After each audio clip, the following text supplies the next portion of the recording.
You are listening to the Stop Binge Eating podcast with Kirsten Sarfty, episode number 95. Welcome to the Stop Binge Eating podcast. It's time for you to end your food obsession and begin feeling confident and in control around food. You are absolutely capable of eliminating binge eating from your life, and I'm going to show you how by giving you simple tools and insights that you can apply in your own life. I'm your host, Kirsten Sarfty. Now let's get to it. Hi. Here we are, together again. I love it so much. This episode today is about creating greatness in your life. At this point, you may just be yearning for better. You want a life that's better than a life that includes binge eating. Doesn't have to be great. You just be happy with a life without binge eating. But I want to challenge you to strive for more if it's something you've ever considered for yourself. For some people, they don't want that, and that's totally fine. You don't have to listen to this episode if that's you. I'm not going to try to push a great life on anybody that doesn't want it. But if there's any inkling in you that you want more out of your life, then listen on. Let's talk about it, and let's talk about why you don't have it. Now, some of you may already consider your life to be pretty great. I talk to people sometimes who are so happy with their partner, their career, pretty much every part of their life except their eating. And if this is you, I truly believe that no matter how great your life is, it can always be better. I really do believe that. I think we're always capable of growing and evolving into better versions of ourselves. And along with that comes better experiences in our lives and achieving bigger goals and doing things we once thought were impossible. So as you look at your life as it is right now, why isn't it as great as you want it to be? You may want to say it's because binge eating is in your life, and I'm not going to completely disagree with you there. Binge eating can lead to some very undesirable effects in your life. But if we go deeper into this, we'll find that there are things that you're doing and not doing that are stopping you from having the life you want, that life that you dream of. And I want to go through some of the ones that I've seen, not only in my clients, but in people that I've known throughout my life. I'd say a big one, probably the most prominent, is lack of belief. They don't believe it's possible for them to do any more than what they're doing now. They believe that this is it and it can't get any better. This happens all the time with people in their jobs and careers. They don't ask for raises because they don't believe they'll get one. They don't search for a better job or career because they don't believe that better is out there or that they'd get it if they did apply. And they don't start their own businesses because they don't believe they'll be successful. It also, of course, happens with personal development and stopping binge eating. They don't believe it's possible for them to stop binge eating. They believe that this is just how it is for them and nothing will change long term. Or in relationships, they think that their partner is the best that they can get and stay in their relationship because they don't believe that there's someone better out there for them. When you're stuck in believing that there isn't better out there for you, you're not going to search for it, and you're definitely not going to work for it. You're not going to take chances and risks. You're not going to get out of your comfort zone, try new things, and create amazingness in your life that you didn't have before. Without belief in what's possible for you, there will be no action. You have to believe that your life can be better in whatever way you want it to be in order for you to go out there and make it happen for yourself. And that's another part of this, is not wanting to feel uncomfortable. Do you think it was comfortable for me to start this podcast, to start my coaching practice, to date, to make changes in myself, to have better relationships with the people in my life, to say no to food when I was feeling desire for it, to allow urges and other negative emotions? No, none of that was comfortable. And if I hadn't done all those things, my life wouldn't be as great as it is. I wouldn't be helping thousands of people stop binge eating. I wouldn't have my amazing boyfriend. I would still be binge eating and struggling with my weight. Ultimately, I wouldn't be as content and happy with my life as I am. I see too many people stay in comfort. They'd rather just do what's easy and comfortable. They don't want to work for the things they want. Maybe they just want them to be handed to them. They want to have change just magically happen for them. It's like if you wanted to take a pill that would immediately stop you from binge eating instead of learning how to not binge and master the skills to do it.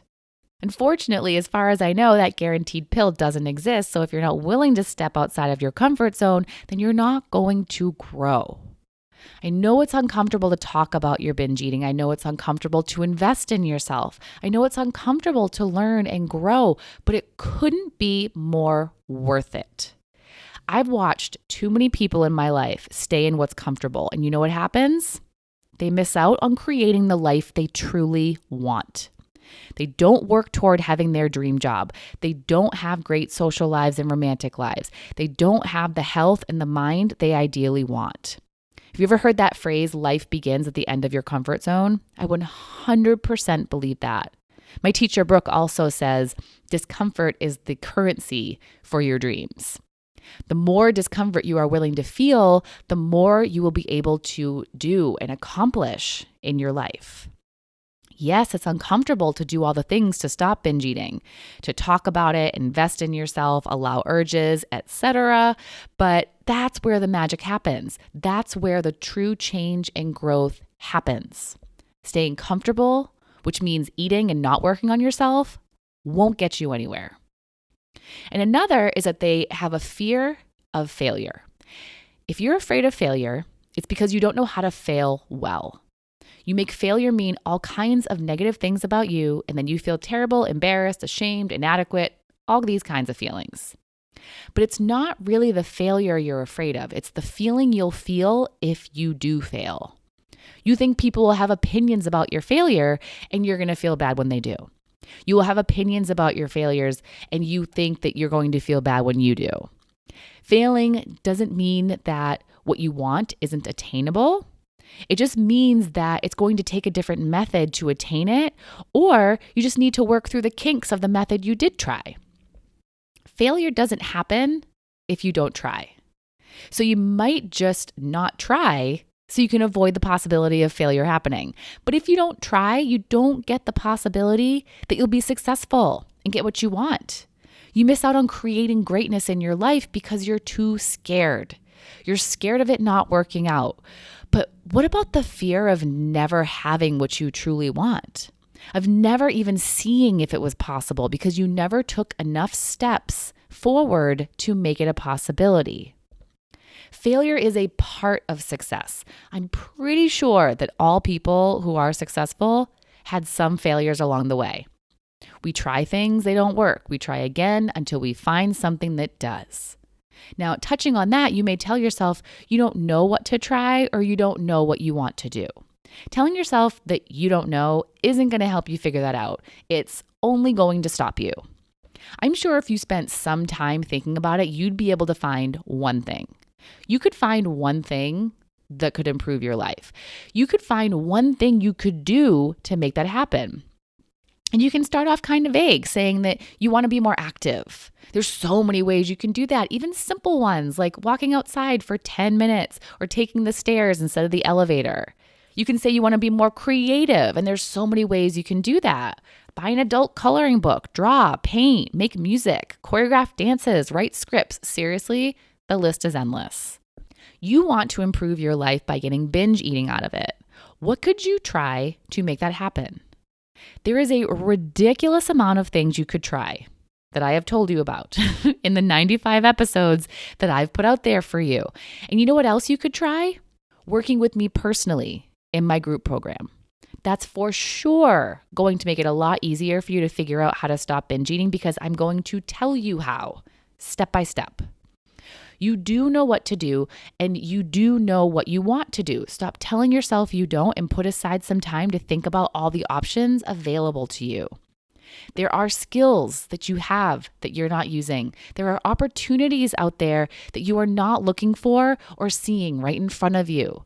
Maybe you're choosing comfort. Maybe you're afraid of failure. Maybe you don't believe it's possible for you. If you keep doing these things, you're going to end up settling for mediocre. Again, if that's what you want, then live that life and be content with it. But if it's not, stop telling yourself that this is fine.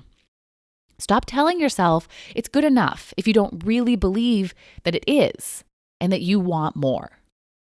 The life you have now, you have because of all the decisions that you've made up until now. You created this life. This isn't just how life is for you. You made it this way.